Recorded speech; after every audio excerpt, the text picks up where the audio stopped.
Well, hello. Welcome back to another exciting edition of Coffee with Stephen. So, this week's blog is on sort of the definitional concept of freedom. Now, it's not what I originally was going to talk about. Actually, what I wanted to talk about was a Supreme Court case that just recently came down that was a unanimous verdict written by Justice Ruth Bader Ginsburg.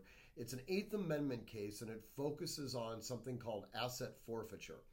Now, unfortunately, her opinion is very lengthy, and I wanted to really spend the time to read it and digest it.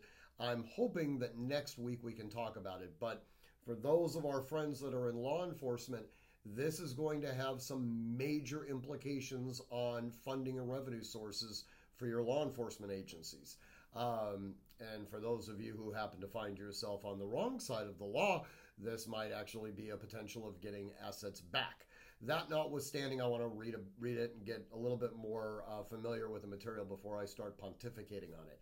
In any event, the blog this week has to do with what we call freedom. And in using the same word, oftentimes we mean very, very different things. Some of us refer to freedom as the ability to do something. Others of us, arguably those of the younger generation, tend to look at freedom as the ability not to have to worry about certain things. I would argue that that is a completely antithetical view to what our framers had originally envisioned when it came to the idea of freedom. And in fact, I think that when we look at classical liberalism throughout the centuries, it's antithetical to that view as well. In any event, I hope you enjoy the blog. I hope you find it thought-provoking.